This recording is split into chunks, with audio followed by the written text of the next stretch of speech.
Bem, então reparem, esse é o começo do poema. São os primeiros versos, não é? A tradução dos primeiros versos. Essa parte a gente chama de proposição, porque aqui você tem uma espécie de, entre aspas aí, proposta, né, que o poeta faz de cantar, de celebrar em versos um assunto que ele vai, nesse começo aqui, esboçar numa espécie de um resumo. Então, qual é a intenção do poeta quando ele diz: as armas e o varão primeiro eu canto, aquele que o destino pôs em fuga e que do litoral de Troia veio até a Itália, as praias de Lavínio. Veja, esse aí é o Enéas, né? Ele está falando aí do herói, desse varão, não é? As armas e o varão primeiro eu canto. O varão aí é o herói, e o herói que está relacionado às armas, porque é uma maneira de situar, digamos assim, o assunto geral do poema, que é a guerra. E, de um modo geral, a gente vai sempre dizer que o assunto principal das epopeias é a guerra.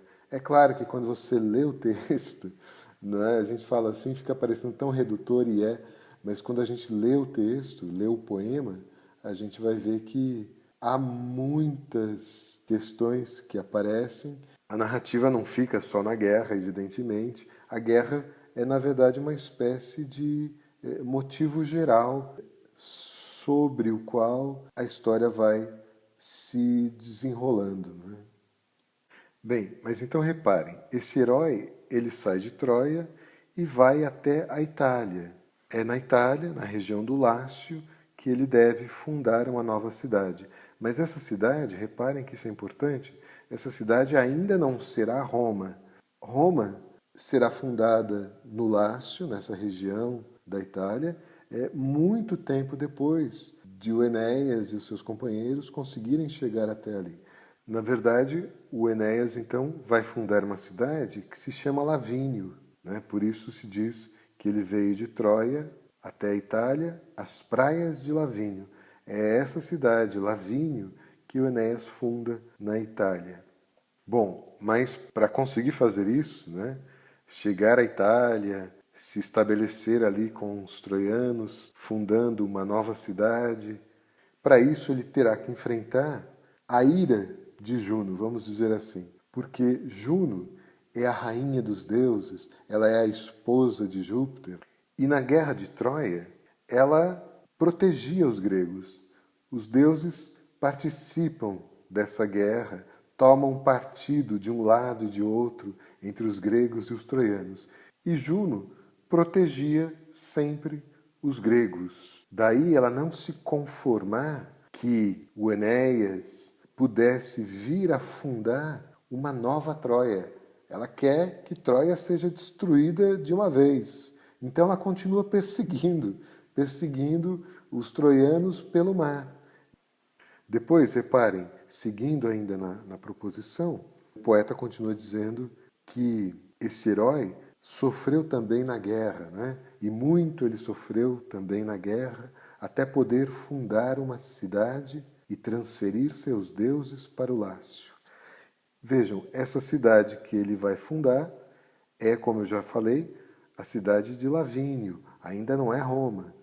Mas transferir seus deuses para o Lácio era um feito muito importante. Esses deuses de que se fala várias vezes na Eneida são os Penates. São deuses troianos que protegiam a cidade e que acompanham o Enéas nessa viagem que ele vai fazer até a Itália.